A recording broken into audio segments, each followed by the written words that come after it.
Erika Murray est née dans une famille de la classe moyenne. Ses parents s'appelaient Kevin et Sharon Murray. La famille vivait à Northbridge, dans l'État du Massachusetts, au sud de la ville de Worcester. Erika a grandi dans la même maison de campagne où son père avait lui-même passé son enfance. On se souvient d'elle comme d'une gentille petite fille aux cheveux bruns, souvent coiffée de 2 nattes soigneusement faites. Beverly Alice, une voisine ayant vécu dans le quartier pendant plus de 40 ans, décrit Erika comme une enfant joyeuse et insouciante, élevée dans une famille tout à fait ordinaire, sans particularité notable. Petite, Erika jouait au baseball et à cache-cache avec ses 2 frères aînés et, pendant l'été, elle se baignait dans la piscine familiale. Comme de nombreuses familles de la région, les Murray passèrent leurs vacances dans le Maine, au bord de l'océan et en pleine nature. Ils organisaient également fréquemment des barbecues avec leurs voisins. Le père d'Erika, Kevin, était mécanicien spécialisé dans les moteurs diesel et savait tout faire de ses mains. Il réalisait lui-même tous les travaux domestiques. Sa mère, Sharon, était femme au foyer et se passionnait pour les activités manuelles. À l'adolescence, à la fin des années 1990 et au début des années 2000, Erika a commencé à accorder davantage d'attention à son apparence. Elle arborait toujours une coiffure soignée et des ongles impeccablement entretenus. Comme de nombreux adolescents, elle a trouvé un emploi dans un restaurant McDonald's de son quartier. C'est là qu'elle a rencontré Ramon Rivera, un homme de 7 ans son aîné, qui allait devenir plus tard le père de ses enfants. À l'âge de 18 ans, Erika est tombée enceinte. Selon l'un de ses anciens camarades de classe qui a souhaité garder l'anonymat, elle ne voulait pas assister à la cérémonie de remise des diplômes, car sa grossesse était déjà bien visible.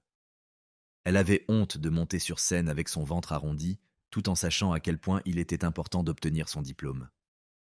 Finalement, son ami l'a convaincue d'enfiler sa toge et de coiffer sa coiffe. Après avoir terminé ses études, Erika a donné naissance à une fille qu'ils ont appelée Kayla. Au début, Erika, Ramon et leur nouveau-né vivaient chez les parents d'Erika.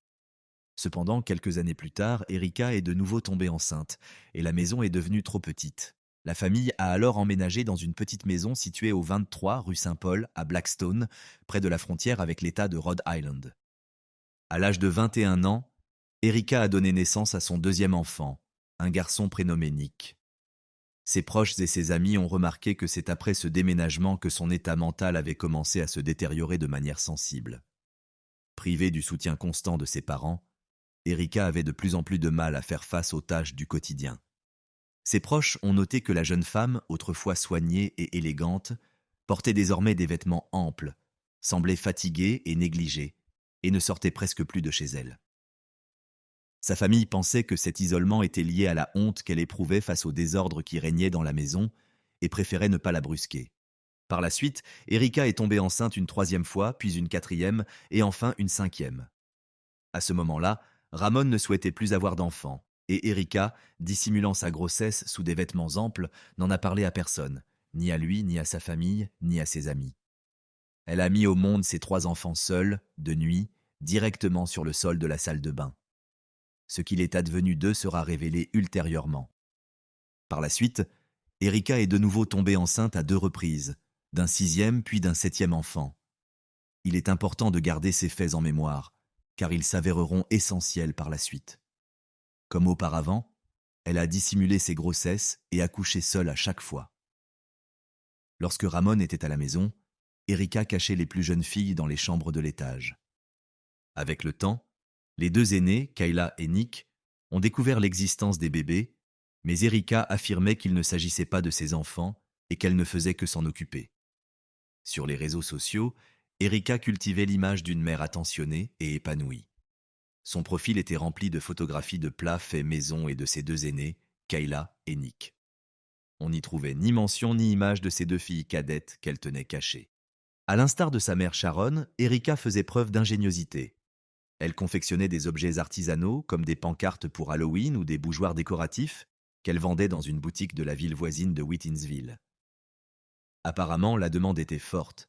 La boutique n'est restée ouverte que 6 semaines, mais tous les articles fabriqués par Erika ont été vendus.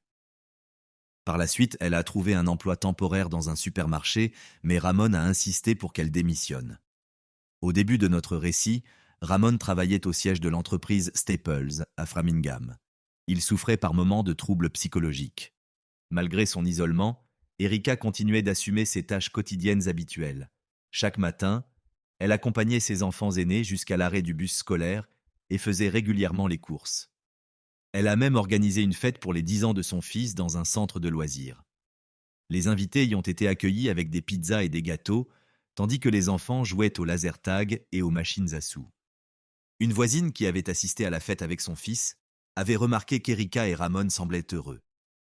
Cette même voisine, éducatrice dans une crèche et souhaitant garder l'anonymat, voyait souvent le couple faire les courses ensemble au supermarché local. Elle avait noté que Ramon ramenait systématiquement Erika en voiture. Par ailleurs, ils discutaient régulièrement en attendant le passage du bus scolaire et le retour des enfants à la maison. Les deux mères parlèrent de leurs enfants et de leurs résultats scolaires. Erika confiait que sa famille traversait une période difficile sur le plan financier, ce qui se reflétait à bien des égards. La voisine remarquait aussi fréquemment le fils d'Erika, Nick, qui était ami avec son propre enfant. Il lui arrivait de porter les mêmes vêtements tout au long du week-end, et il ne semblait pas pressé de rentrer chez lui, préférant rester jouer dehors jusqu'à la tombée de la nuit. La femme n'était jamais entrée dans la maison d'Erika. Toutefois, selon elle, une forte odeur d'excréments de chiens flottait souvent autour de la maison, une odeur qu'elle attribuait à la présence de plusieurs chiens dans la famille. La dernière fois qu'elle a vu Erika remontait à l'été 2014. Ce jour-là, Erika lui avait raconté qu'elle s'était rendue dans un magasin en liquidation, où elle avait acheté un nouveau lit avec matelas pour sa fille, ainsi que des écouteurs pour son fils. Elle lui avait même proposé d'y aller à son tour pour profiter des dernières soldes. Le 27 août 2014, le fils d'Erika, Nick, passait du temps avec son ami, désigné sous le pseudonyme de Pete dans les documents officiels. La mère de Pete, Betsy Brown, avait autorisé les garçons à faire du skateboard dans l'allée de la maison, puis était sortie faire des courses. Toutefois, elle n'eut pas le temps d'arriver à destination. Son fils l'avait appelé, visiblement bouleversé, pour lui demander de revenir immédiatement car il n'arrivait pas à calmer les pleurs d'enfant. D'après ce bref échange, Betsy comprit que l'appel provenait de la maison de la famille Murray. À son retour, elle trouva les deux garçons qui l'attendaient devant l'allée. Dès qu'elle sortit de sa voiture, elle entendit des cris et des pleurs. Nick la guida à l'intérieur de la maison, où elle découvrit deux fillettes âgées d'environ 3 ans et 5 mois. Toutes deux étaient mouillées, sales, et se trouvaient dans des chambres séparées, à l'étage. Betsy fut immédiatement frappée par une odeur âcre et insoutenable qui envahissait toute la maison. Selon ses propres mots, elle était si forte qu'il était difficile de la décrire. Des déchets jonchèrent le sol et un désordre extrême régnait dans chaque pièce. Elle alerta aussitôt les secours et la police de Blackstone arriva rapidement sur les lieux. Les agents découvrirent sans tarder une fillette de 5 mois, allongée sur le dos dans un lit entièrement souillé d'excréments. L'enfant ne portait qu'une couche sale. Dans cette même chambre, un autre spectacle glaçant les attendait. À côté du nourrisson gisait le cadavre d'un chien. Au total, 3 petites chambres se trouvaient à l'étage supérieur. Le lieutenant Gregory Gilmore tenta d'ouvrir la porte de l'une d'elles, mais ne parvint à l'entrouvrir que de quelques centimètres. Le passage était obstrué par des objets empilés sur plusieurs mètres de haut, ce qui empêchait la porte de s'ouvrir complètement. Même depuis le seuil, les policiers pouvaient distinguer des excréments humains sur les murs. Selon l'ancien procureur adjoint du comté, John Bradley, l'étage était dans un état d'insalubrité inimaginable, et l'odeur des excréments y était suffocante. Il précisa que la fillette de 5 mois semblait avoir littéralement été plongée dans les immondices. Par endroits, des couches souillées étaient empilées sur près d'1 mètre de haut. Et cela ne se limitait pas à l'étage. Des déchets, des vêtements sales, des emballages alimentaires et des couches usagées étaient éparpillés dans toutes les pièces, recouvrant entièrement les sols. Le lieutenant Gilmore découvrit également un objet ressemblant à un pot de fleurs, surmonté d'une lampe à ultraviolets suspendue juste au-dessus. La police y vit un élément préoccupant, car la consommation de substances interdites par des adultes était, à cette époque, illégale dans l'État du Massachusetts, la légalisation n'étant intervenue qu'en 2016. Vers 16 heures, Erika et sa fille de 13 ans, Kayla, sont rentrées chez elles après une promenade. Elles ont été accueillies par Anthony Longorini, un agent de police de Blackstone. Erika expliqua qu'elle était partie de la maison vers 10 heures du matin, car elle avait des choses à faire. L'agent lui rappela qu'il était inacceptable de laisser des enfants aussi jeunes seuls à la maison, ce qu'Erika reconnut. Peu après, des travailleurs sociaux du département de la protection de l'enfance et de la famille arrivèrent au domicile des Murray. C'est à ce moment-là que les secrets tragiques et complexes de la vie d'Erika commencèrent à émerger. Âgée de 31 ans, elle était assise sur les marches du porche, le regard vide, l'air absent. Ses cheveux étaient en bataille, et elle n'avait pas versé une seule larme. Les agents des services sociaux retirèrent tous les enfants présents dans la maison.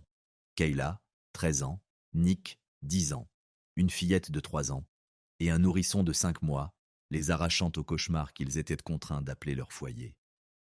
À cet instant, ce qui préoccupait le plus Erika, c'était que son chat s'était enfui. Elle craignait qu'il ne survive pas à la nuit.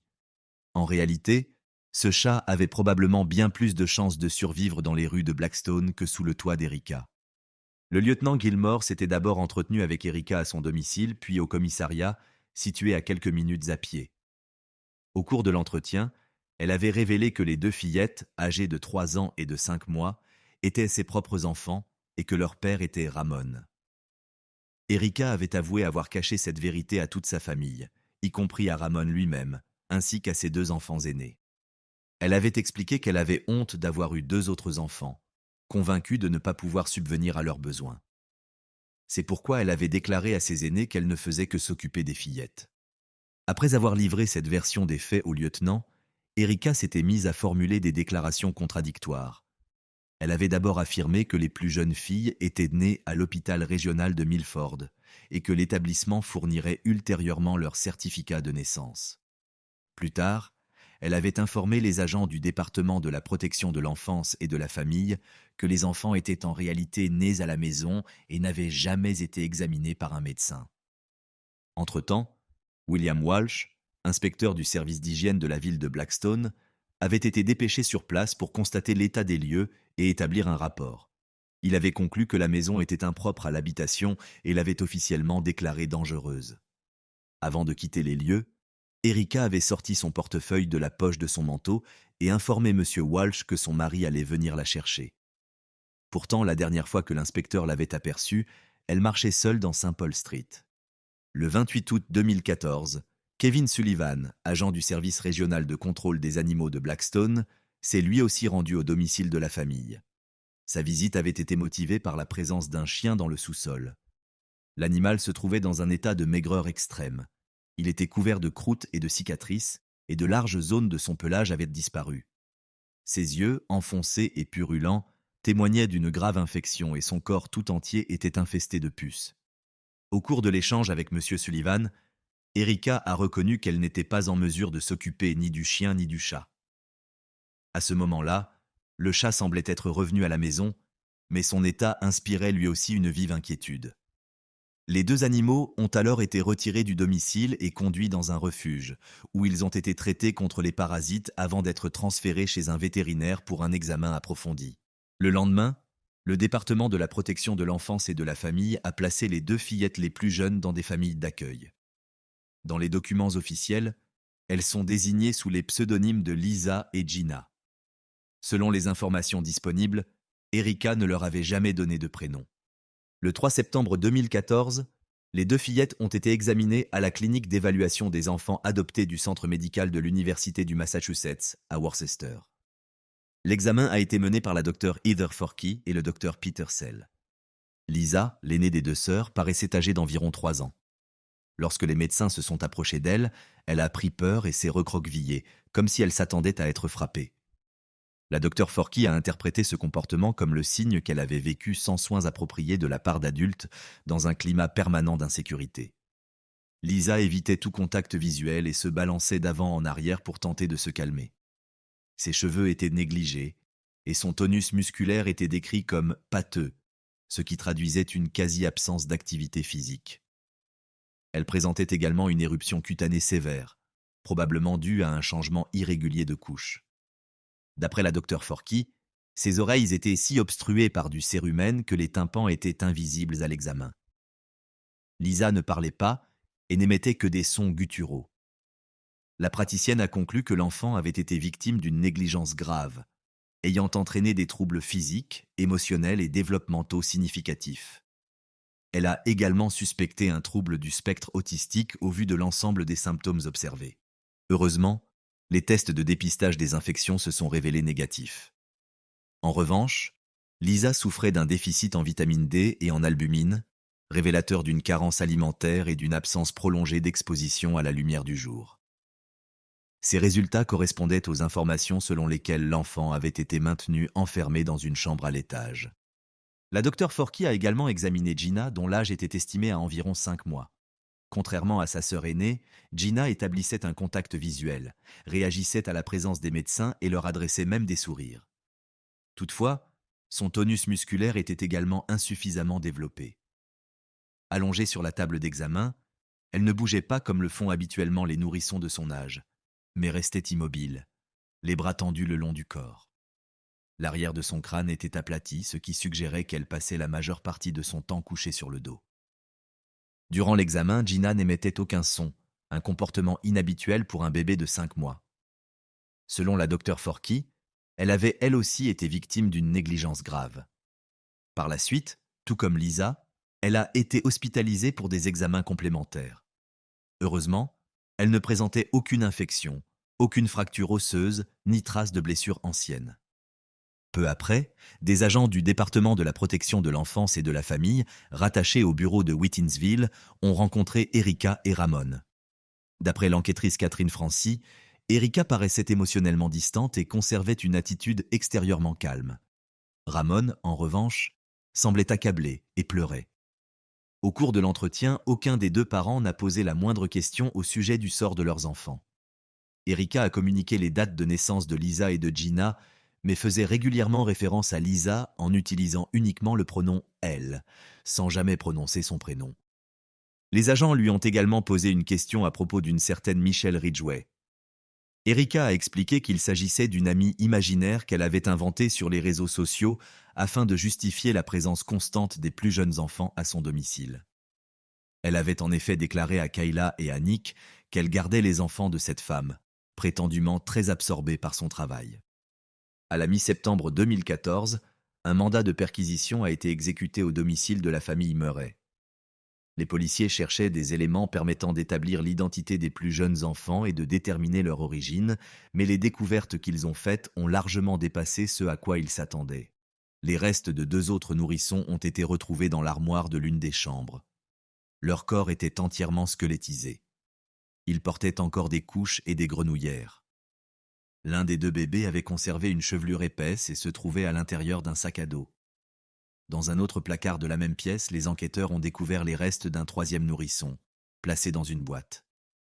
Ce dernier avait encore son cordon ombilical ainsi que le placenta, ce qui a conduit les enquêteurs à conclure à une mortinescence. Selon une source proche du dossier, les policiers auraient décrit l'apparence des nourrissons comme évoquant celle de méduses, bien que la signification exacte de cette comparaison demeure incertaine. D'autres informations font également état de plusieurs animaux domestiques retrouvés morts à l'intérieur de la maison. À la suite de ces découvertes, Erika a été arrêtée. Elle a été inculpée de meurtre au second degré pour la mort des 2 nourrissons retrouvés vêtus. Elle a en outre été poursuivie pour 2 chefs d'accusation de coups et blessures ayant entraîné des lésions graves, 2 chefs d'accusation de mise en danger imprudente de la vie d'autrui, 2 chefs d'accusation de cruauté envers les animaux, ainsi qu'un chef d'accusation de dissimulation de la mort d'un fœtus. Erika a été placée en détention provisoire, une caution d'1 million de dollars ayant été fixée. Ramon a également été mis en examen. Il a été poursuivi pour 7 chefs d'accusation, parmi lesquels 2 chefs de coups et blessures ayant entraîné des conséquences graves, 2 chefs de mise en danger de la vie d'autrui, 2 chefs de cruauté envers les animaux, ainsi qu'un chef d'accusation relatif à la culture de substances interdites. Au cours du procès, une attention particulière a été portée à l'état mental d'Erika, ainsi qu'au comportement dominateur exercé par Ramon. Bien qu'il n'ait, selon les informations disponibles, jamais eu recours à la violence physique à son encontre, il aurait adopté de manière constante une attitude insultante et intrusive. En particulier, il aurait exercé des pressions pour qu'elle quitte son emploi, se serait montré jaloux de ses relations avec ses amis et sa famille, aurait exigé qu'elle lui rende compte en permanence de ses allées et venues et, lors de ses accès de colère, l'aurait menacé de la quitter. La psychologue judiciaire Lisa Rocchio a décrit ce comportement comme un système visant à installer chez Erika un sentiment de peur et de dépendance. La psychiatre judiciaire Judith Ettersheim a précisé qu'au moment où Erika était enceinte de ses plus jeunes enfants, elle sortait très rarement de chez elle. Selon cette dernière, Ramon cherchait à exercer un contrôle total sur l'univers d'Erika, notamment par des pressions d'ordre verbal et financier. En d'autres termes, durant la majeure partie de leur relation, Erika ne disposait d'aucun revenu personnel et n'avait pas accès au compte bancaire du foyer. La docteure Rocchio a également souligné que Ramon l'humiliait régulièrement, l'insultait et la traitait comme une domestique. À l'issue de son évaluation, elle a diagnostiqué chez Erika un trouble de la personnalité à la fois dépendante et évitante. Elle a également relevé des troubles cognitifs affectant la capacité à résoudre des problèmes, la mémoire à court terme, ainsi qu'un déficit prononcé de la conscience des conséquences de ses propres actes. Selon la docteure Rocchio, Erika ne possédait pratiquement aucune capacité à faire face aux difficultés de la vie et ne savait pas planifier son avenir. Dans les situations critiques, elle avait tendance à éviter toute forme d'action, et lorsque malgré tout elle prenait une décision, celle-ci s'avérait souvent extrêmement imprudente, comme en témoignent, par exemple, ses tentatives de dissimuler sa grossesse à Ramon qui ne souhaitait plus avoir d'enfant. La docteure Rocchio a également observé qu'Erika ne semblait pas mesurer à quel point la situation dans le foyer était dangereuse pour ses enfants, ni comprendre les conséquences potentiellement graves de l'isolement de ses filles cadettes privées de soins médicaux et de vaccination. Même après une description détaillée des conditions de vie dans la maison, Erika demeurait confuse et désorientée. Finalement, les accusations de meurtre ont été abandonnées. La juge Janet Kenton Walker a estimé que, bien que l'accusation soit parvenue à démontrer que 2 des nourrissons étaient nés vivants, le ministère public n'avait pas apporté de preuves formelles établissant qu'Erika avait contribué à leur décès. De son côté, l'avocat d'Erika, maître Kit Alpern, a rappelé que, malgré des conditions de vie tragiques et gravement dégradées, une condamnation pour meurtre supposait que l'on prouve que l'accusée avait conscience de l'état critique des enfants et qu'elle était réellement en mesure d'agir pour les sauver. Selon lui, l'accusation n'avait pas été en mesure d'apporter de tels éléments, et les faits de l'affaire ne permettaient pas au tribunal de reconnaître Erika coupable de meurtre dans le strict respect du droit. Finalement, Erika a été reconnue coupable de voies de fait, de coups et blessures sur enfants, ainsi que de cruauté envers les animaux. La juge Janet Kenton Walker l'a condamnée à une peine de 6 à 8 ans d'emprisonnement, dont 5 années déjà purgées en détention provisoire dans l'attente de son procès. Elle a exécuté sa peine au centre correctionnel régional pour femmes de Chicopee, dans le Massachusetts. À sa libération, elle a été placée sous probation pour une durée de 5 ans. Durant cette période, il lui était strictement interdit d'entrer en contact avec des enfants âgés de moins de 10 ans. Quant à Ramon Rivera, il a conclu un accord avec le parquet et a été condamné, par la même juge, à 4 ans et demi d'emprisonnement, avec prise en compte de la peine déjà purgée depuis décembre 2014. Il a plaidé coupable d'un chef d'accusation de coups et blessures ayant entraîné des lésions corporelles graves. En outre, il a été condamné à 2 ans et demi de détention dans un établissement pénitentiaire du comté de Worcester, avec une déduction de 136 jours correspondant à sa détention préventive pour 2 chefs d'accusation de mise en danger de la vie d'autrui. Enfin, il a écopé de 3 ans de prison avec sursis pour des faits de cruauté envers les animaux et de possession de substances illicites. De nombreux habitants du comté de Worcester, attentifs aux affaires criminelles les plus graves, ont estimé que les peines prononcées à l'encontre d'Erika et de Ramon étaient trop clémentes. Cette perception a suscité une nouvelle vague d'indignation, en particulier parmi ceux qui considéraient que, dans d'autres États, les sanctions pour de tels actes auraient pu être bien plus sévères. À l'heure où cette histoire touche à sa fin, les 2 enfants aînés d'Erika, Kayla et Nick, vivent désormais chez leurs grands-parents paternels, dans une autre ville. Leur quotidien a profondément changé. Une maison spacieuse dans un quartier paisible, un panier de basket et une piscine dans le jardin font aujourd'hui partie de leur nouvelle réalité, plus stable. Les 2 plus jeunes filles, connues du public sous les pseudonymes de Lisa et Gina, vivent toujours dans leur famille d'accueil. La maison où se sont déroulés tous ces événements a été entièrement démolie. Pendant plusieurs jours, des ouvriers vêtus de combinaisons de protection ont nettoyé les lieux, retirant les débris et les contaminants biologiques. Amen. Et même si les murs de cette maison ne témoignaient plus de ce qui s'y était passé, les traces émotionnelles, elles, demeurèrent bien présentes. L'histoire tragique survenue au 23, St. Paul Drive a laissé une cicatrice indélébile dans la mémoire de tout un quartier.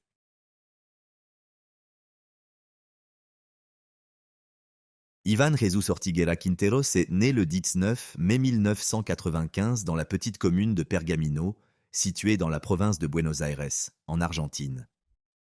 Il a grandi dans la maison familiale, propriété de ses parents, Juan Domingo Ortiguera et Nancy Vivian Quinteros.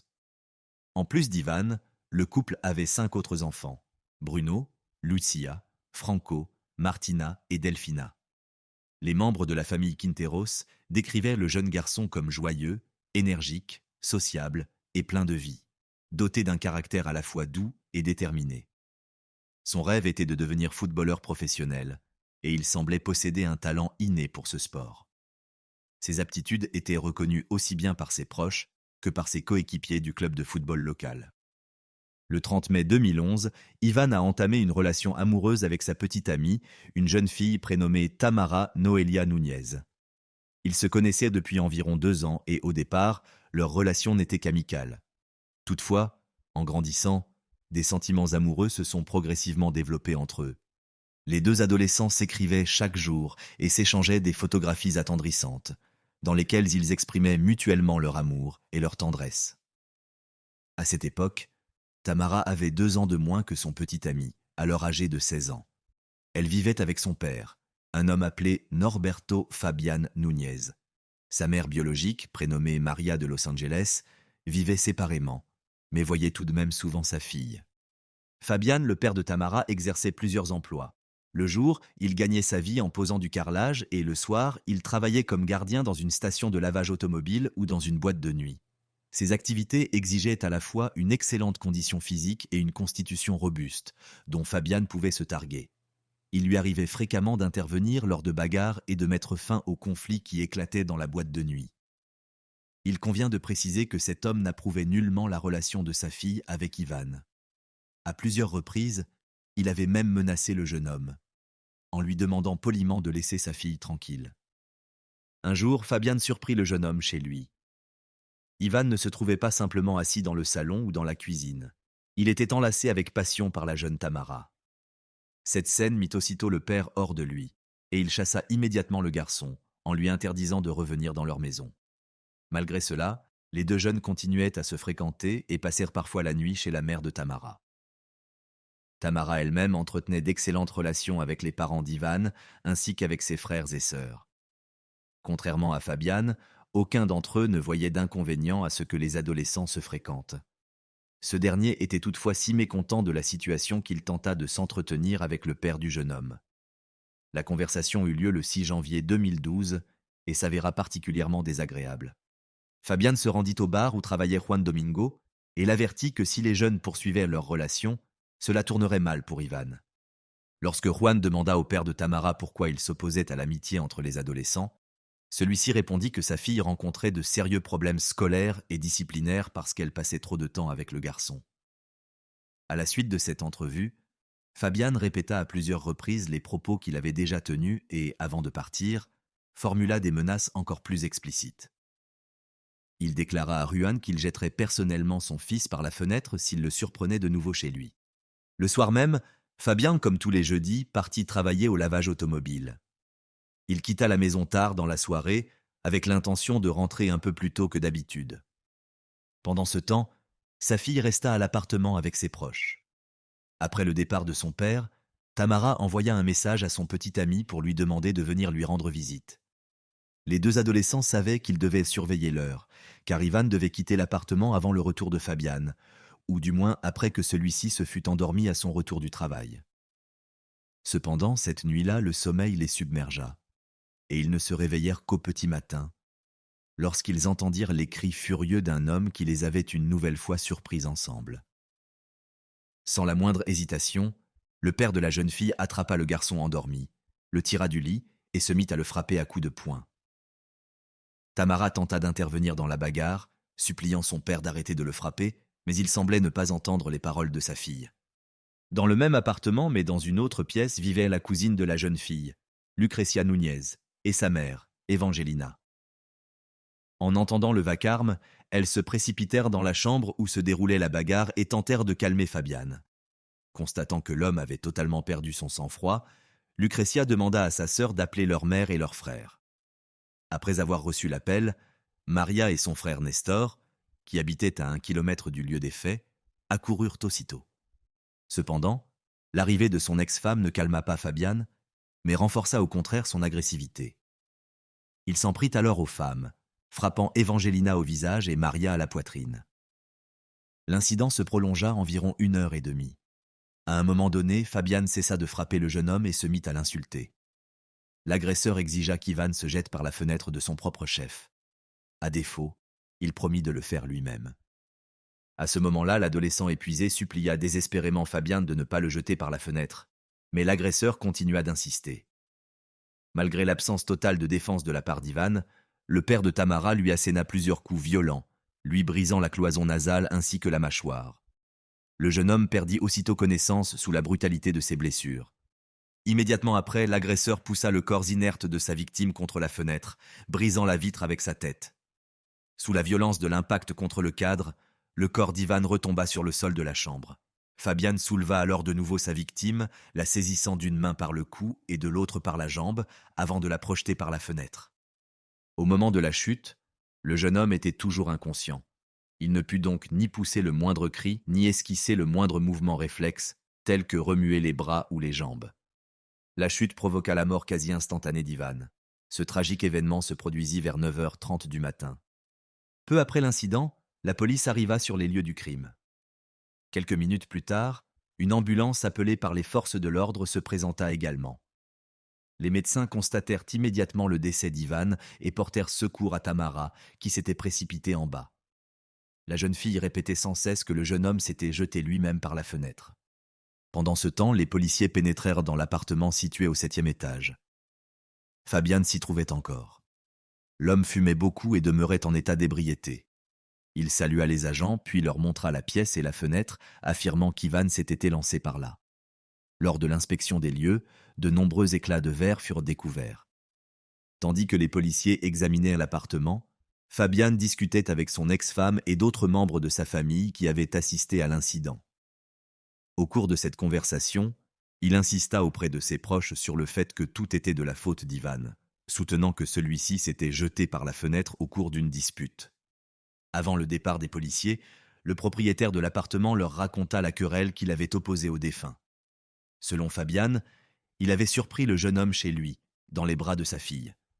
L'adolescent, pris de peur, aurait alors décidé de s'enfuir par la fenêtre. Nestor, l'oncle de Tamara, tenta de corroborer la version de son père en précisant que l'adolescent voulait descendre jusqu'au 6e étage, mais qu'il n'était pas parvenu à se retenir et avait fini par tomber. Peu après le départ des policiers, Tamara quitta l'appartement et se rendit chez la famille Ortiguera. Elle y rencontra Lucia, la sœur d'Ivan, âgée de 14 ans, qui, après avoir entendu parler de l'incident, eut du mal à croire ce qui venait de se passer. Finalement, la jeune fille partit à la recherche de ses parents et, après les avoir trouvés, leur rapporta ce que Tamara lui avait confié. Le frère aîné du défunt, Bruno, fut le premier à arriver sur les lieux. Il s'y rendit en courant, pieds nus, dès qu'il apprit la tragédie. Juan Domingo le suivit en voiture, mais un peu plus tard. Les autres membres de la famille restèrent à la maison. Ils ne pouvaient même pas imaginer l'ampleur de ce qui était réellement arrivé à Ivan. Le soir même, les autorités placèrent Fabian en garde à vue. Il fut accusé d'avoir agressé le jeune homme et de lui avoir infligé de graves blessures. L'homme ne passa que quelques heures au poste de police et fut relâché après un bref interrogatoire. Cependant, quelques jours plus tard, immédiatement après l'autopsie préliminaire, le procureur demanda l'arrestation de Fabian. Cette fois, il fut inculpé d'homicide involontaire car il apparut qu'Ivan était inconscient au moment de sa chute. Tamara, quant à elle, fut placée pendant quelques jours dans une clinique psychiatrique où elle reçut l'aide et le soutien nécessaires. Peu après, elle put quitter l'hôpital, se sentant mieux. Quelques semaines plus tard, la jeune fille fit la rencontre d'un nouvel amour. À l'issue de l'autopsie, le corps d'Ivan fut inhumé en présence de ses proches. Vers 4 heures de l'après-midi, le cercueil contenant la dépouille du jeune homme fut transporté au cimetière municipal. Au cours de la cérémonie funéraire, Juan Domingo, le père d'Ivan, dut faire appel à un médecin. Il se sentit mal en raison du choc émotionnel qu'il subissait depuis plusieurs jours. Ce fut, dans l'ensemble, une période extrêmement difficile et douloureuse pour tous les proches du jeune homme, qui n'avait toujours pas réussi à accepter sa disparition. Malgré cela, les personnes présentes exprimèrent leur amour et leur respect à l'égard d'Ivan et de sa famille. À la fin de la cérémonie, elles lâchèrent dans le ciel plusieurs ballons noirs en signe de souvenir et d'adieu aux défunts. Pendant ce temps, l'enquête sur la mort d'Ivan se poursuivait. Les enquêteurs étudièrent plusieurs versions des événements de cette journée. Selon la première, le jeune homme, cherchant à échapper au père de sa petite amie, aurait tenté de fuir l'appartement par la fenêtre et, pour diverses raisons, aurait glissé avant de s'écraser au sol. Selon la seconde version, au cours de la dispute, Fabian aurait délibérément poussé l'adolescent par la fenêtre. Les membres de la famille Ortiguera accordaient davantage de crédit à cette seconde hypothèse. Selon eux, le père de Tamara harcelait leur fils et le menaçait de mort chaque fois qu'ils se croisaient. Plus de 2 ans après la mort du jeune homme, le 26 février 2014, un procès eut lieu, au cours duquel la culpabilité de Fabian fut établie. Il était resté en détention durant toute cette période. Les témoignages des habitants de l'appartement situé au-dessus du lieu du drame constituèrent les preuves les plus déterminantes. Les personnes interrogées déclarèrent avoir entendu, ce jour-là, des cris et d'autres bruits suspects provenant de l'autre côté des murs de l'immeuble. Selon elles, on distinguait clairement Tamara suppliant son père d'arrêter de frapper Ivan, ainsi que les supplications du jeune homme lui-même. Les voisins reconnurent également les paroles de l'accusé, qui exhortait le garçon à se jeter par la fenêtre. La propriétaire de l'appartement voisin put fournir de nombreux détails sur le conflit, car elle se trouvait sur son balcon à ce moment-là. Elle affirma avoir observé l'instant précis où l'agresseur poussa la victime par la fenêtre, puis se pencha lui-même pour vérifier si elle était tombée au sol. La femme ajouta qu'à son avis, Ivan était déjà inconscient au moment de la chute, ce qu'elle expliqua par le fait que le jeune homme n'avait pas tenté de se redresser ni de protéger sa tête. En conclusion, elle déclara avoir reçu régulièrement des menaces de la part des proches de Fabian. Par la suite, les avocats de l'accusé présentèrent les témoignages de 5 personnes, membres d'une même famille, qui se trouvaient sur les lieux de l'incident. Toutes affirmèrent qu'Ivan s'était volontairement jeté par la fenêtre afin d'éviter un conflit avec Fabian. La mère de Tamara déclara qu'au moment de la chute, elle se trouvait dans la cuisine et se disputait avec son ex-mari. Elle assura également avoir vu le jeune homme tomber. Selon elle, il serait tombé sur le dos, comme s'il plongeait dans une piscine. Toutefois, il demeurait incompréhensible qu'elle ait pu voir cela depuis une autre pièce. De telles incohérences sapèrent la crédibilité des autres témoignages. D'après les déclarations des proches de l'accusé, on ne comprenait pas pourquoi le jeune homme aurait commis un tel acte, et surtout si celui-ci avait été provoqué par l'agressivité de Fabian. Cependant, il apparaissait clairement pour toutes les personnes présentes dans la salle d'audience qu'ils s'efforçaient de toute leur force de disculper l'homme. Les représentants de l'accusation, tout comme les avocats de la partie civile, firent valoir qu'Ivan était un jeune homme équilibré. Il n'était en conflit avec personne, ne souffrait pas de dépression et surtout, n'avait jamais tenté de se faire du mal. Les proches du jeune homme corroborèrent également les affirmations selon lesquelles il avait été régulièrement victime de harcèlement de la part de l'accusé. De plus, au cours du procès, il fut révélé que Fabian avait menacé à plusieurs reprises le père du défunt, en lui rendant régulièrement visite. Les psychologues appelés à témoigner dans cette affaire décrivirent l'agresseur comme une personnalité au caractère rigide, en proie à de sérieuses difficultés dans la maîtrise de ses impulsions. Selon eux, c'était précisément ce manque de contrôle qui avait pu conduire à des actes agressifs à l'égard de la victime. Par ailleurs, les experts soulignèrent que, lors de l'examen du prévenu, ils avaient détecté une forme particulière d'attachement malsain de l'homme envers sa fille. Selon eux, Fabian manifestait des signes de jalousie excessive à son égard. À ce titre, les autorités déposèrent une plainte supplémentaire contre lui afin de déterminer s'il avait commis un crime portant atteinte à l'intégrité sexuelle de sa fille. Malheureusement, les résultats de cette enquête ne furent pas rendus publics. Ensuite, dans le cadre du procès, les résultats de l'autopsie furent présentés, révélant que le visage d'Ivan présentait des fractures de la mâchoire et de la cloison nasale. Ces blessures avaient très probablement été provoquées par une série de coups violents et ciblés portés à ces zones. Il est courant que les personnes ayant subi de telles lésions perdent connaissance. Par ailleurs, il fut précisé que la nature de ces blessures excluait la possibilité qu'elles aient été causées par l'impact de la victime contre le sol, car dans un tel cas, les dommages auraient été beaucoup plus graves. L'ensemble de ces constatations confirmait la conclusion selon laquelle, au moment de la chute, Ivan était déjà inconscient et ne pouvait donc pas avoir quitté l'appartement par la fenêtre de son propre chef. Cela expliquait, par exemple, l'absence de blessures aux mains du jeune homme, qui, selon toute apparence, ne les avait pas instinctivement tendues pour amortir le choc. De plus, l'autopsie révéla que la mort de la victime avait été pratiquement instantanée et était survenue à la suite d'un arrêt respiratoire provoqué par de multiples blessures. Les experts qui procédèrent à l'examen expliquèrent ensuite que le choc principal lors de la chute avait été supporté par le dos de l'adolescent. Cela fut confirmé par des lésions plus graves à la base du crâne, ainsi que par la rupture des poumons et d'autres blessures caractéristiques d'une chute sur le dos. En outre, les experts exclurent la possibilité que le défunt ait pu sortir lui-même par la fenêtre brisée, puisqu'aucune trace de contact avec une surface tranchante ou irrégulière n'avait été relevée au bout de ses doigts. Dans la partie finale de son rapport, l'expert déclara avoir eu l'occasion d'examiner Fabian. Au cours de cet examen, il constata que l'homme présentait une blessure au poignet, probablement due au coup porté à la victime. Après les médecins légistes qui procédèrent à l'autopsie, un représentant du laboratoire de toxicologie prit la parole. Selon lui, les échantillons de sang du défunt ne contenaient aucune trace de substance interdite ni d'alcool. En d'autres termes, tous ces éléments démontraient que la chute d'Ivan par la fenêtre n'avait pas été volontaire. La distance entre le corps du jeune homme et le mur du bâtiment confirmait également cette conclusion. Il fut en effet établi que la chute s'était produite selon un angle incompatible avec celui que l'on aurait observé dans le cas d'une tentative de saut délibéré.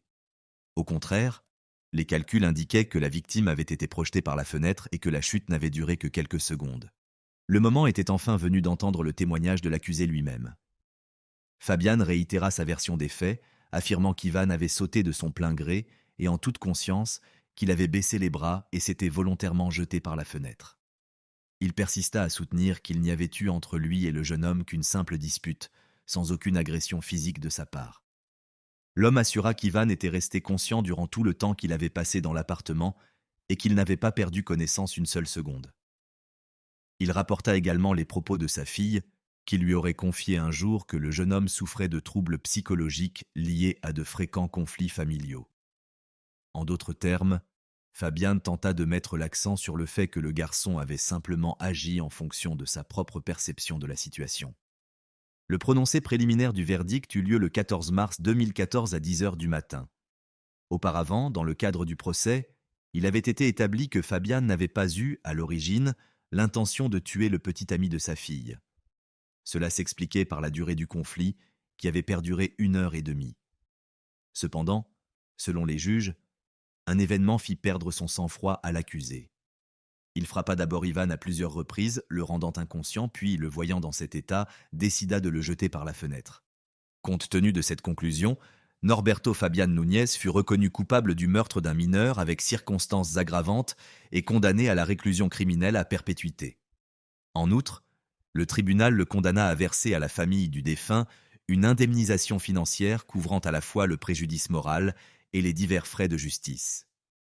Enfin, en novembre 2016, la Cour suprême mit un terme définitif à cette affaire en confirmant la condamnation à perpétuité de Fabian, fermant ainsi toute possibilité de recours. La famille du jeune homme accueillit avec une immense satisfaction la décision du tribunal. Néanmoins, elle ne fut plus jamais la même. Les proches d'Ivan ne l'oublient pas et évoquent régulièrement son souvenir tant sur les réseaux sociaux que dans leur vie quotidienne. Ils sont même allés jusqu'à se faire tatouer en l'honneur de leur ange. C'est ainsi qu'ils l'appelaient.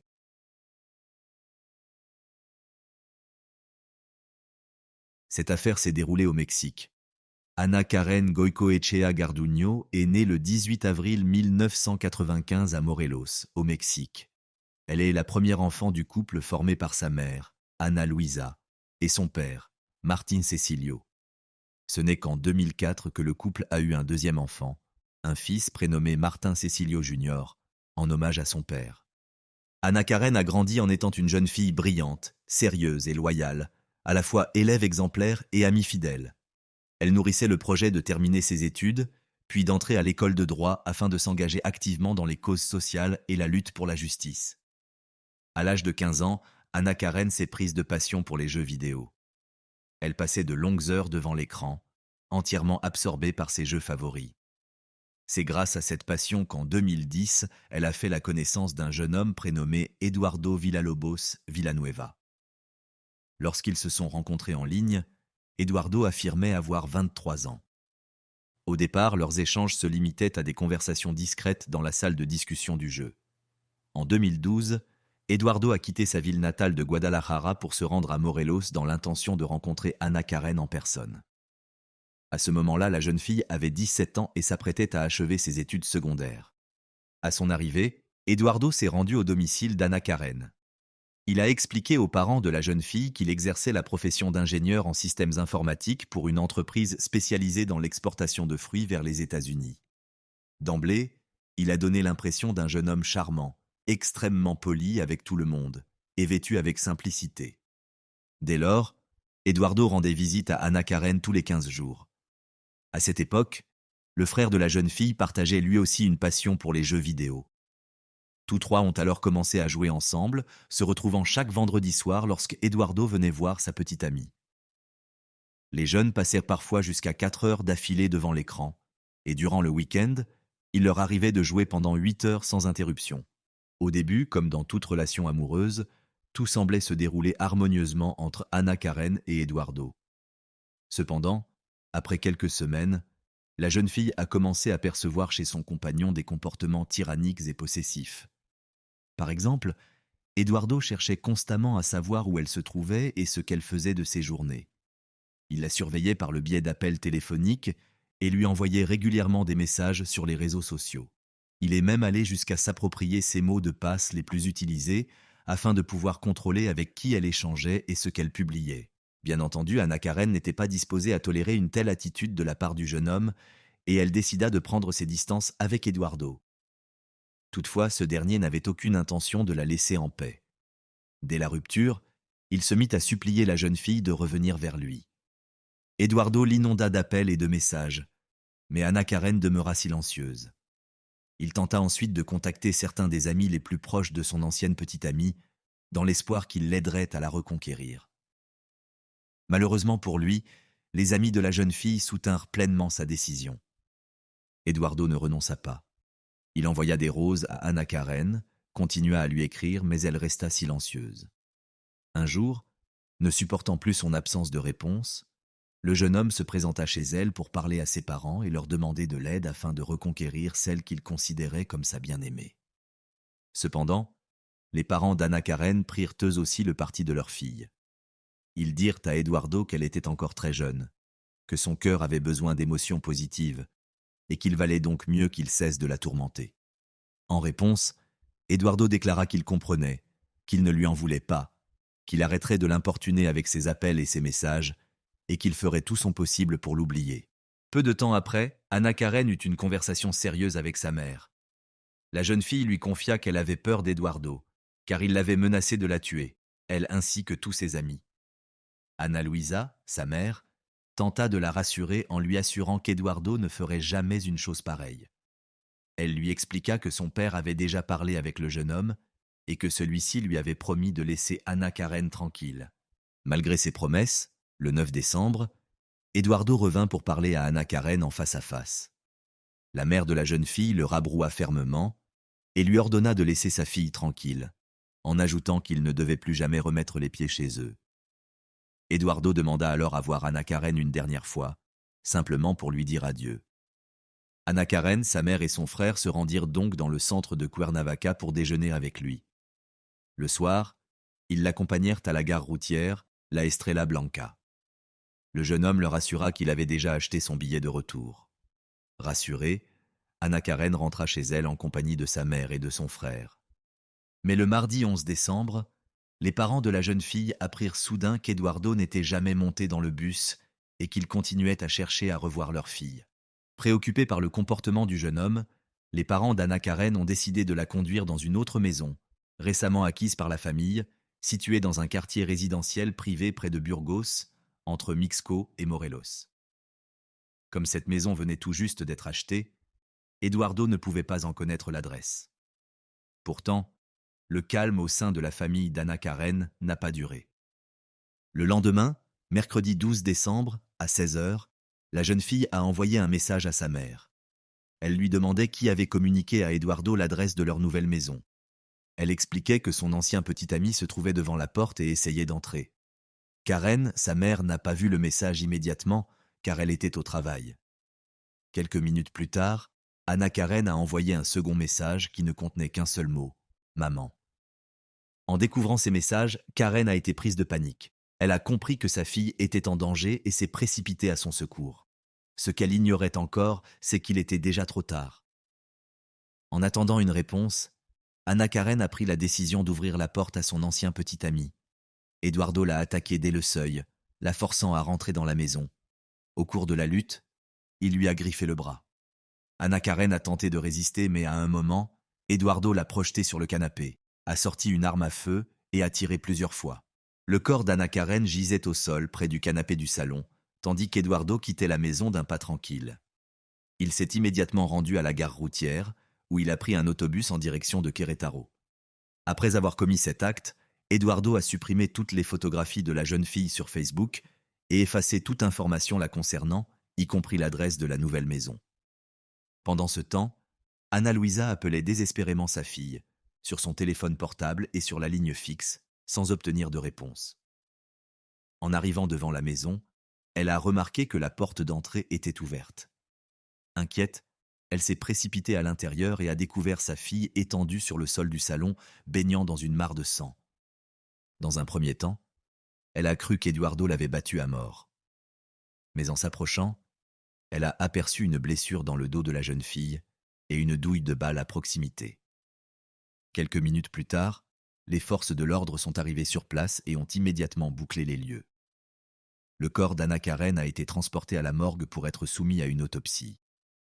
L'examen médico-légal a révélé que la jeune fille avait été atteinte par 3 projectiles, l'un à la tête, un autre à l'abdomen et un dernier à la poitrine. Les parents de la victime ont immédiatement remis aux agents du bureau du procureur général les enregistrements d'une caméra de surveillance installée sur leur propriété. Les images montrent clairement l'arrivée d'Eduardo sur les lieux.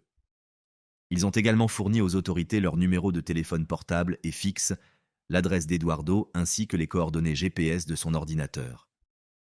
Malgré cela, les fonctionnaires ont refusé d'intervenir. Ils ont expliqué qu'il leur fallait attendre la délivrance d'un mandat d'arrêt à l'encontre du suspect, mandat qui n'a été émis que le lendemain. Les parents d'Anna Karen n'ont demandé qu'une seule chose, que tout soit mis en œuvre pour que justice soit rendue. Par ailleurs, ils ont appris qu'Eduardo avait en réalité 30 ans, et non 23 comme il le prétendait. En dépit des éléments évidents relevés sur les lieux du crime, les policiers n'ont engagé aucune poursuite contre le meurtrier présumé. Ils ont affirmé que le bureau du procureur général ne disposait pas des moyens financiers nécessaires pour couvrir les frais d'un déplacement jusqu'à Guadalajara. Face à cette inertie, les parents d'Anna Karen ont proposé de prendre eux-mêmes en charge les coûts requis afin d'accélérer l'arrestation du suspect. Le procureur Julio Ernesto Silvar a expliqué aux parents d'Anna Karen que la première démarche à entreprendre consistait à obtenir, dans les plus brefs délais, la liste des appels téléphoniques récents passés par leur fille et son ancien compagnon. En règle générale, cette procédure prend environ 1 mois, mais selon ses dires, un soutien financier permettrait de réduire ce délai à quelques jours. Bien que les parents de la victime aient versé la somme demandée aux autorités, les enquêteurs se sont contentés de se rendre au domicile du suspect et de ses proches. N'ayant trouvé aucune trace de lui, l'enquête s'est retrouvée dans l'impasse. Épuisée par le manque de réponse des autorités quant à la localisation du meurtrier présumé, les parents d'Anna Karen ont déposé une plainte auprès de la Commission nationale des droits de l'homme. Leur objectif était de déclencher un contrôle des actions du bureau du procureur et d'identifier les fautes professionnelles commises par ses agents. Le 4 janvier 2013, les parents d'Anna Karen ont assisté à une conférence de presse aux côtés de la présidente de la Commission des droits de l'homme de l'État de Morelos, Lucero Benítez Villaseñor. Lors de cet événement, la famille de la victime a dénoncé l'inaction du ministère public, qu'elle a tenu pour responsable des retards dans l'enquête. Au cours de cette conférence, les parents ont diffusé un maximum d'informations sur le tueur présumé, y compris sa photographie. Par cette initiative, ils ont cherché à sensibiliser l'opinion publique à l'urgence de son arrestation et à accélérer le processus de sa capture. Ils ont également lancé un appel à la population en invitant chaque citoyen à contribuer à la localisation du fugitif. La Commission nationale des droits de l'homme a annoncé qu'elle procéderait à une évaluation du travail accompli par le bureau du procureur général dans l'affaire du meurtre d'Anna Karen.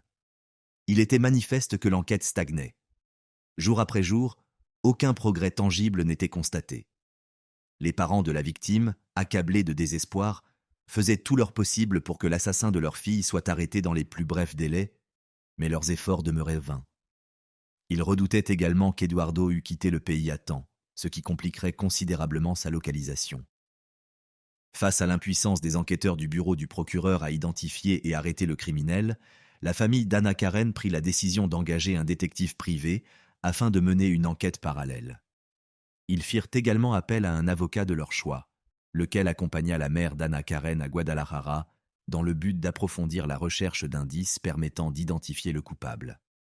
Il fut alors confirmé qu'Eduardo avait menti non seulement à sa compagne, mais aussi à sa propre famille. Le jeune homme n'avait pas simplement dissimulé son véritable âge, il avait aussi inventé sa profession. Contrairement à ce qu'il prétendait, il n'avait jamais exercé la fonction d'ingénieur dans une usine de transformation de fruits. Enfin, au cours de leur déplacement à Guadalajara, les parents d'Anna Karen apprirent qu'Eduardo s'était effectivement réfugié dans sa ville natale pendant quelques jours avant de se diriger vers la capitale. Tous ces éléments firent prendre conscience aux parents de la victime qu'un chemin long et semé d'embûches les attendait. La mère de la fillette a déclaré par la suite que, durant son séjour à Guadalajara, elle avait appris que le ministère public menait effectivement une enquête sur l'affaire, bien qu'elle ait nié avoir bénéficié d'un soutien financier de la part du gouvernement de l'État de Morelos. Cette révélation l'a poussée à contacter personnellement le ministère public afin de solliciter une expertise judiciaire et une reconstitution des faits. Toutefois, le bureau n'a pas donné suite à sa requête. Face à ce refus, la famille, assistée de son avocat, a engagé des experts indépendants.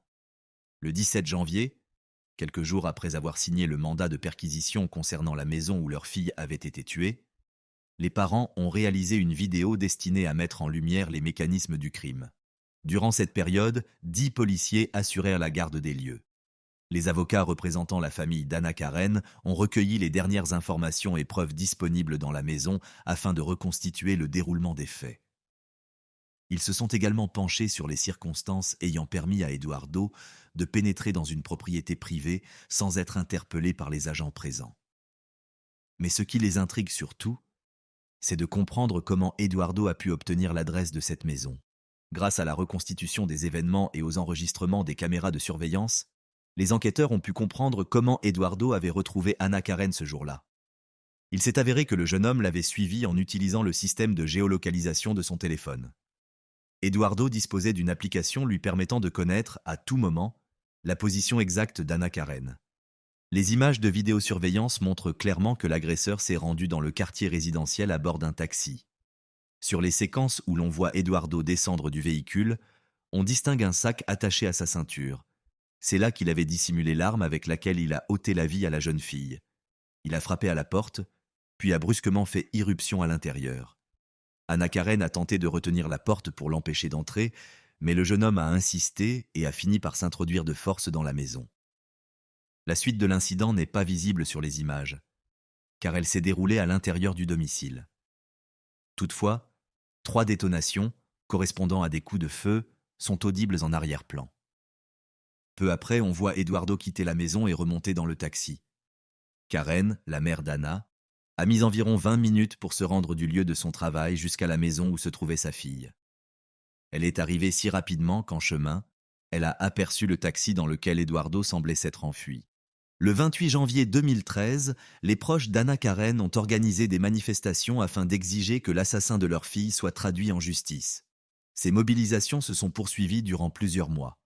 Le 29 mai, la Commission nationale des droits de l'homme a auditionné les parents de la victime et a adressé une pétition aux autorités, les exhortant à mettre en œuvre tous les moyens nécessaires pour retrouver le meurtrier. Le 26 décembre, un an après le drame, le bureau du procureur général a été accusé d'avoir violé les droits humains fondamentaux et de ne pas avoir offert à la mère de la victime de garantie quant à l'issue de l'enquête. Le lendemain, en réaction à ces accusations, le procureur de l'État de Morelos, Rodrigo Durante Salgado, a déclaré que les agents de son institution n'avaient pas réussi à localiser Eduardo. Il a précisé que cet échec s'expliquait principalement par l'insuffisance d'informations concernant la localisation du suspect. Il a également indiqué que ses services étaient restés en contact permanent avec les bureaux des procureurs généraux des 4 États du pays où le fugitif était susceptible de se cacher, mais que ces démarches n'avaient donné aucun résultat. Le procureur a enfin affirmé que l'enquête se poursuivrait jusqu'à son terme.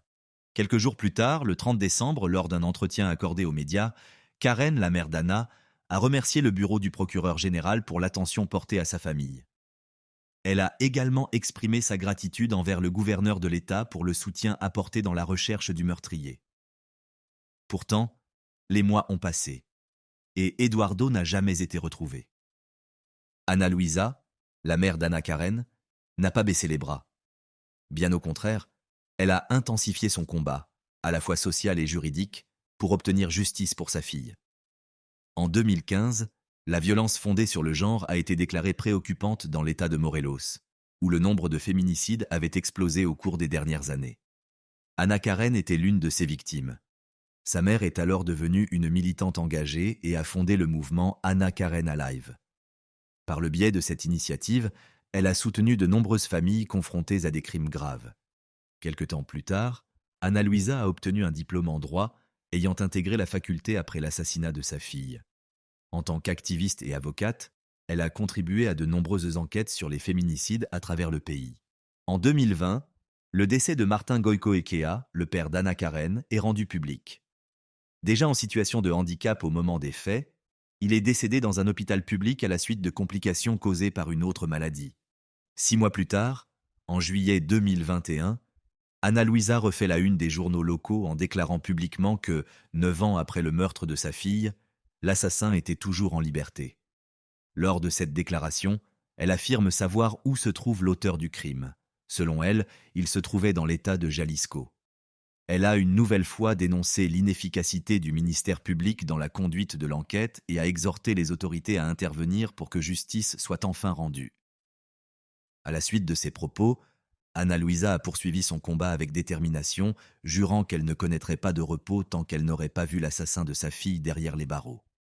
Malheureusement, elle n'a jamais pu atteindre cet objectif. Le 27 janvier 2022, plusieurs hommes armés lui ont ôté la vie. Elle est décédée à l'âge de 51 ans. La police a été informée du meurtre d'Ana Luisa le soir même. Il a été établi que les faits s'étaient produits peu après 23h30 dans le bar Apollo 11, situé rue Álvaro Obregón, en plein centre de Temisco.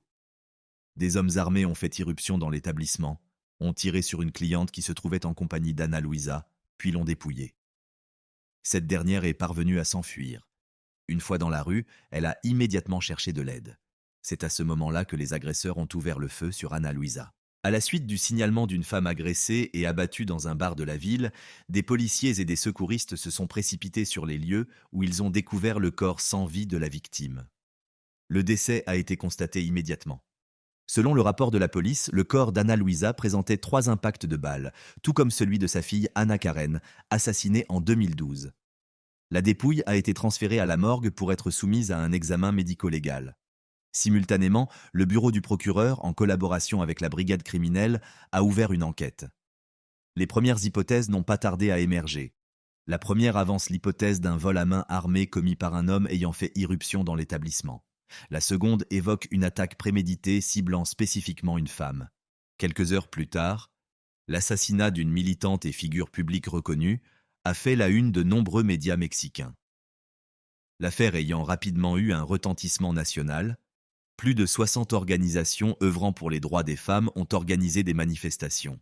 Des appels ont été lancés au ministère public, au ministère des Affaires publiques ainsi qu'au gouverneur de l'État afin que toute la lumière soit faite sur les circonstances de l'assassinat d'Ana Luisa. Le gouverneur Cuauhtémoc Blanco a exprimé ses regrets à la suite de l'assassinat d'Ana Luisa et a déclaré que son administration mettrait tout en œuvre pour traduire les coupables en justice.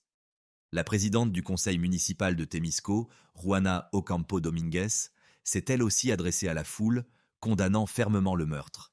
Elle a en outre remis en cause l'action du ministère public, critiquant son inaction en matière de prévention de la criminalité. Le gouvernement de l'État de Morelos a publié un communiqué de presse dans lequel il condamne l'assassinat et annonce qu'il apportera un soutien aux rares membres survivants de la famille de la victime, en prenant en charge les frais d'obsèques et en proposant une assistance juridique et psychologique. De nombreuses organisations, tant nationales qu'internationales, ont continué de dénoncer l'assassinat d'Ana Luisa ainsi que celui de sa fille. Parmi elles figure le bureau du Haut-Commissariat des Nations Unies aux droits de l'homme au Mexique. Le samedi 29 janvier, les funérailles d'Ana Luisa se sont déroulées en présence de sa famille et de ses proches. Aucun représentant des autorités ni des médias n'a été autorisé à y assister. Vers 15 heures, le cortège funèbre est parti de Cuernavaca en direction de la municipalité de Temisco, où, au panthéon local, le corps de la défunte a été inhumé. Lors de la veillée funèbre, son fils Martin a exigé que les médias et les autorités évoquent ces événements douloureux avec respect, sans aucune forme d'ironie. Âgé de 18 ans, le jeune homme a déclaré que sa famille souhaitait faire son deuil dans la sérénité, à l'abri de toute pression exercée par la presse ou les institutions. 4 jours après les obsèques d'Ana Luisa, le 2 février, le procureur général de l'État de Morelos a communiqué aux médias quelques éléments relatifs à son assassinat. Les enquêteurs ont exploré 3 principales hypothèses pour tenter d'élucider les circonstances du crime. La première, considérée par beaucoup comme la plus probable, est que la militante ait été tuée en raison de son engagement acharné à faire arrêter et juger l'assassin de sa fille. L'implication directe d'Eduardo ou celle de personnes agissant sur ses ordres n'était pas exclue. La deuxième hypothèse avançait un vol à main armée ayant mal tourné. Il s'est avéré qu'Ana Luisa portait sur elle une importante somme d'argent que les agresseurs auraient pu chercher à dérober. Enfin, la troisième piste envisageait un acte de vengeance non pas lié à la mort de sa fille, mais à son travail en tant qu'avocate et militante, mené au fil des années. Cette hypothèse a cependant été rapidement écartée par les enquêteurs. Quelque temps plus tard, les représentants du parquet et du ministère public ont annoncé être parvenus à identifier les auteurs présumés de l'assassinat d'Ana Luisa. Malheureusement, aucun nouveau détail concernant l'affaire n'a été rendu public depuis lors. 3 mois après le drame, le 22 mai, à l'occasion de la fête des mères célébrée au Mexique, son fils Martin, désormais seul survivant de la famille, a accroché la photo de sa mère sur un mémorial dédié aux victimes installé devant le palais du gouvernement.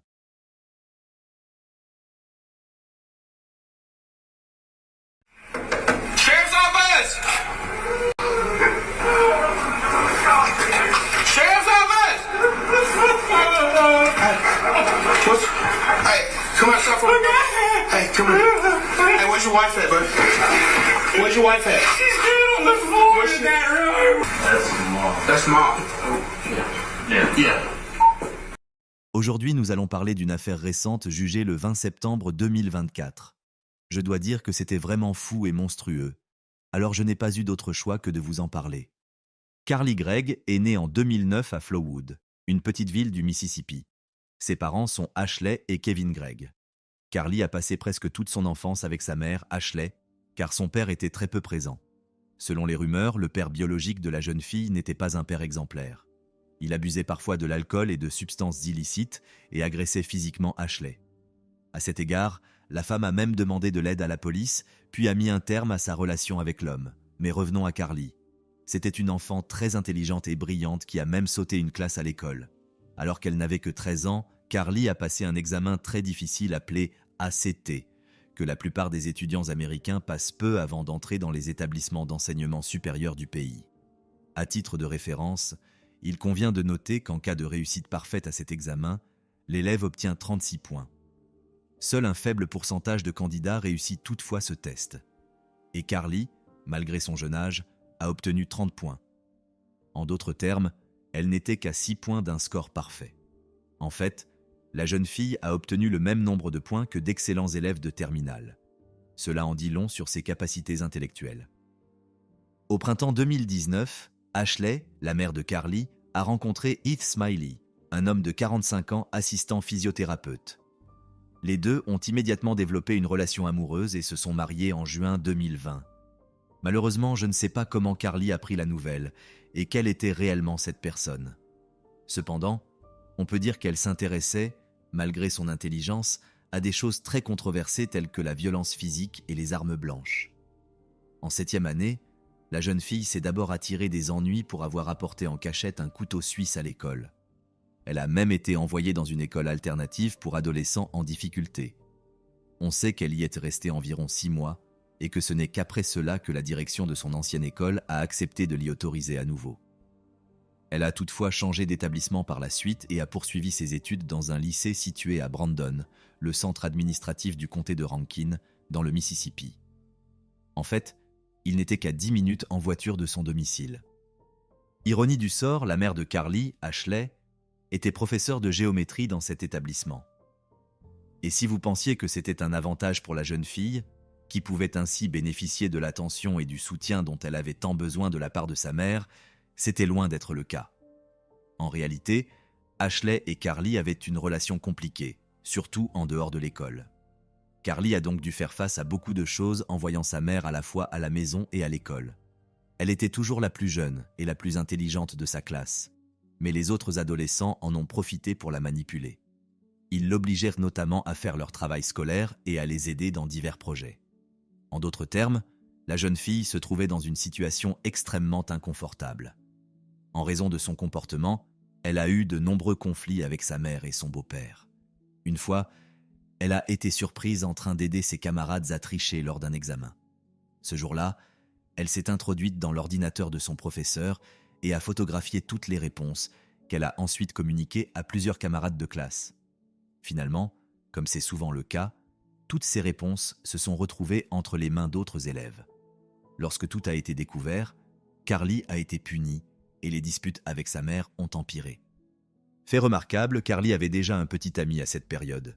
Il s'appelait Anthony. Étant donné que les deux jeunes gens entretenaient constamment des dialogues contradictoires, la mère de Carly a décidé de leur interdire toute rencontre avec lui. Ils ont rompu pendant un certain temps, mais ils ont fini par reprendre une communication étroite. Puis Ashley a décidé d'en rester là. Peut-être avait-elle confiance en sa fille, qui sait. Quoi qu'il en soit, on sait de sources sûres qu'elle exerçait déjà un contrôle parental étroit à cette période. Elle regardait parfois tous les appareils mobiles de Carly et imposait également des restrictions à l'utilisation de certaines applications. En particulier, elle interdisait à sa fille d'utiliser une application telle que TikTok et lui ordonnait de ranger son téléphone avant d'aller se coucher. La jeune fille laissait donc toujours son téléphone dans la cuisine ou sur la table de chevet de sa mère avant d'aller se coucher. Il faut dire qu'Ashley vérifiait le téléphone de sa fille principalement pour reprendre contact avec son père biologique, que sa mère voulait priver de tous ses droits parentaux.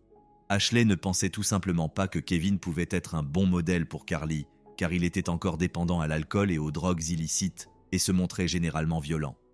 Lorsque la mère a découvert que sa fille ne respectait pas ses interdits et commençait à fréquenter son père, elle a instauré encore plus de règles et restrictions à la maison. Cela n'a fait qu'encourager Carly à protester davantage. Bien qu'elle soit une jeune fille intelligente et brillante, cela ne l'a pas empêchée d'être influencée par ses camarades de classe, dont certains avaient une quinzaine d'années à cette période. Selon les spécialistes, cette période est considérée comme la plus rebelle de la vie d'un individu et de nombreux adolescents commencent à consommer des substances illicites et de l'alcool. C'est dans cet environnement que la jeune Carly se retrouve. Outre ses nouveaux passe-temps, eux aussi controversés, elle a commencé à manifester des problèmes de santé mentale évidents. Carly n'était pas, c'est le moins que l'on puisse dire, dans le meilleur état mental possible, et plus tard, nombre de ses camarades de classe ont noté qu'à cette période, elle avait commencé à se blesser délibérément avec un couteau. Heureusement, Ashley a pu le constater à temps et convaincre Carly de suivre une thérapie pour l'anxiété et le stress, mais celle-ci ne l'a jamais commencé. Elle s'est ensuite vue prescrire un antipsychotique, qui a ensuite été remplacé par un médicament destiné à traiter les symptômes d'un trouble dépressif majeur ou d'un trouble anxieux généralisé. Apparemment, ce médicament lui a été prescrit parce que les spécialistes pensaient qu'elle souffrait de problèmes de santé mentale qui ne pouvaient pas être traités par des antipsychotiques. Il m'est difficile de juger s'il existe un lien de cause à effet, mais Carly a reçu ce médicament 5 jours seulement avant l'agression de sa mère. La matinée en question était ordinaire. Comme à leur habitude, Ashley et Carly se sont rendus à l'école. Peu de temps après leur départ, Heath est également parti pour son travail. Les personnes qui ont vu Ashley et Carly ce jour-là ont déclaré qu'elles n'avaient rien d'inhabituel ni d'étrange. Selon elles, elles étaient tout à fait normales l'une envers l'autre et ne montraient aucune agressivité. Après le déjeuner, elles sont rentrées chez elles. Heath était encore au travail à ce moment-là. Leur routine du soir était assez simple. Carly sortait généralement promener ses 2 ou 3 chiens en rentrant chez elle. Et pendant que la fille n'était pas là, Ashley allait généralement dans sa chambre pour jeter un coup d'œil aux affaires personnelles de Carly. Mais cette fois-ci, cette inspection particulière était liée au fait qu'Ashley avait été informée par l'une des étudiantes, qui était également une amie proche de Carly. Cette jeune fille était allée trouver Ashley elle-même pour lui confier qu'elle s'inquiétait beaucoup pour Carly ces derniers temps. La raison de cette inquiétude était que Carly commençait à boire et à consommer des substances illicites de plus en plus souvent. Selon son amie, Carly ne pouvait littéralement pas imaginer sa vie sans consommer de l'herbe. C'est comme si elle ne savait pas vivre sans. Redoutant le pire, Ashley s'est donc inquiétée pour Carly, craignant qu'elle n'ait développé une dépendance aux substances illicites. En apprenant cette information, Ashley est entrée dans la chambre de sa fille comme à son habitude. Au bout de quelques instants, elle a découvert 4 appareils servant à fumer des substances illicites. Comme toute mère, elle a eu peur pour sa fille. De toute évidence, Ashley ne voulait pas que Carly, qui avait un tel potentiel, oriente sa vie sur la mauvaise voie. Pendant ce temps, la femme réfléchissait à la meilleure chose à faire. Carly parvint à rentrer chez elle et à entrer dans sa chambre pour découvrir sa mère allongée sur le lit, une vapoteuse à la main. Et je dois dire que la suite de cette histoire est tellement effrayante que je ne suis même pas sûr qu'elle se soit adressée la parole. Carly a probablement quitté sa chambre et est allée dans celle de sa mère pour récupérer l'arme que Ashley gardait sur sa table de chevet pour parer à d'éventuelles situations d'urgence ou pour accueillir des invités indésirables. Lorsqu'elle est retournée dans sa chambre, la jeune fille a tiré 3 fois sur le visage de sa mère.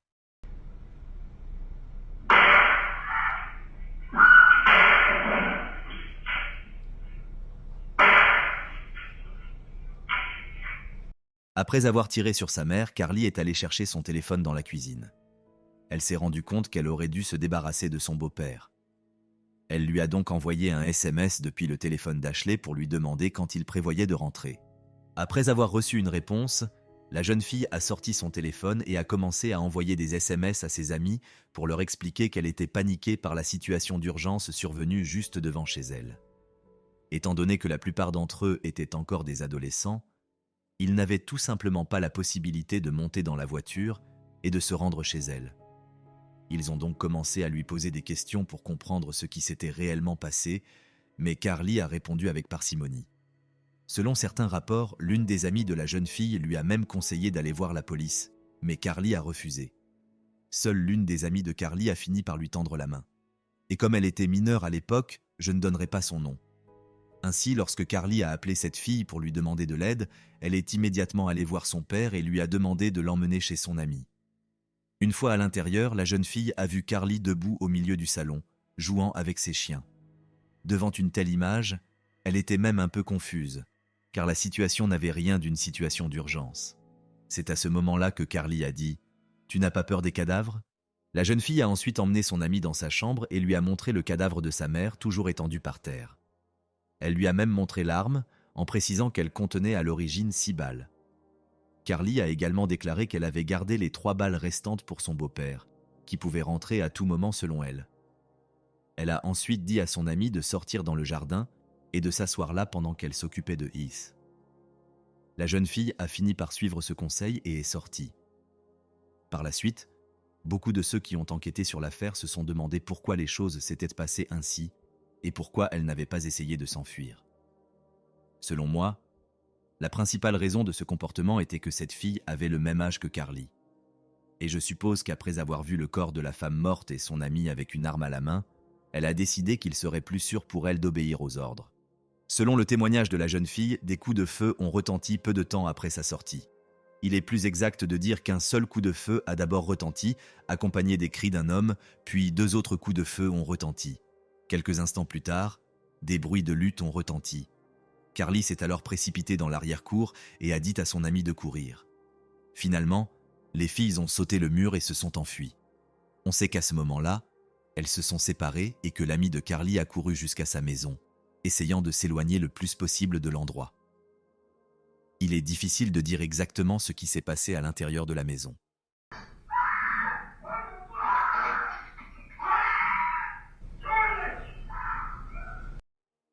Selon Heath, le beau-père de Carly, il a à peine eu le temps d'ouvrir la porte qu'une arme lui a été braquée sur le visage. Heureusement, la première balle n'a fait qu'effleurer son épaule. Alors qu'il se battait pour sa vie et tentait de prendre l'arme des mains de Carly, plusieurs autres coups de feu ont retenti. Mais aucune de ces balles n'a atteint Heath. Lorsque la jeune fille a réalisé qu'elle n'avait plus de munitions, elle a simplement lâché l'arme et s'est enfuie en courant. Selon lui, au moment de l'attaque, Carly avait l'air d'avoir vu un démon. Et ce qui n'est pas négligeable, c'est que l'homme n'a pas immédiatement réalisé ce qui s'était passé. Il a supposé qu'un cambrioleur avait pu s'introduire dans la maison et que c'était pour cette raison que la jeune fille s'était emparée de l'arme. Il a également pensé que l'auteur présumé de l'agression pouvait encore se trouver à l'intérieur. Ce n'est qu'une fois que Carly s'est enfuie qu'il a décidé d'appeler la police pour demander de l'aide. Pendant que l'homme parlait avec l'opérateur, il a également jeté un coup d'œil rapide à la maison pour voir si des intrus se trouvaient encore à l'intérieur. C'est alors qu'il a découvert le corps d'Ashley. Il gisait toujours sur le sol de la chambre de Carly, une serviette sur le visage. Lorsque les premiers policiers sont arrivés sur place, l'homme gisait dans le salon, horrifié par ce qu'il avait vu. Il a seulement tenté d'expliquer aux policiers à quoi ressemblait Carly et dans quelle direction elle avait pu prendre la fuite. Après une brève conversation, Heath a été emmené à l'hôpital. Okay, sir. Where's your wife? She's dead on the floor of my stepdaughter's room. What's your wife's name? Ashley Smiley. Ashley Smiley. Pendant ce temps, les policiers qui fouillaient toujours la maison ont découvert l'une des caméras de vidéosurveillance installées dans le garage. Elle semble avoir filmé le moment où la jeune fille a attaqué son beau-père. Carly a été retrouvée peu après. Elle marchait sur le bord de la route, à environ 3 km de son domicile. Au cours de l'interrogatoire, il est apparu que Carly et sa mère avaient quelques problèmes. Ses camarades de classe ont révélé qu'elle avait parlé à plusieurs reprises de son intention de commettre un meurtre. Selon eux, elle n'a jamais caché sa haine envers sa mère et son beau-père. Carly estime qu'Ashley ne fait que lui rendre la vie plus difficile et la priver de sa liberté.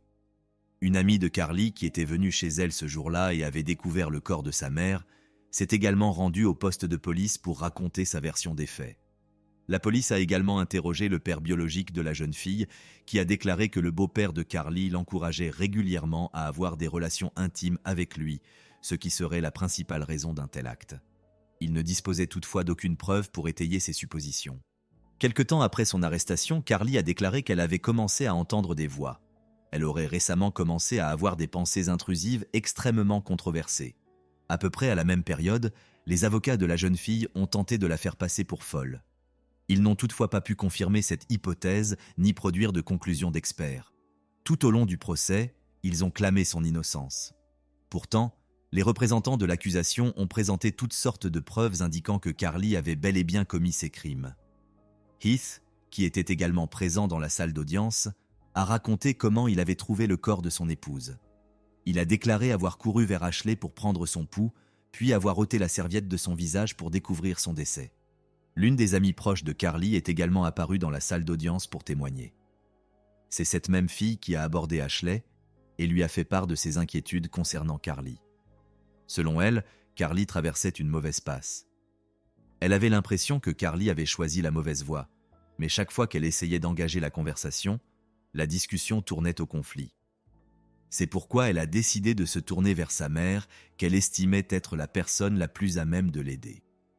Sur la base de toutes les preuves, des témoignages et des images provenant de plusieurs caméras vidéo, le jury a rendu son verdict et condamné Carly Gregg à la prison à vie sans possibilité de libération conditionnelle.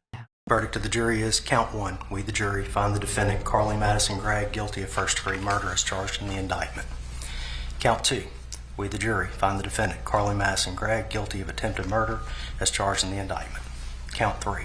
We, the jury, find the defendant, Carly Madison Gregg, guilty of tampering with evidence as charged in the indictment.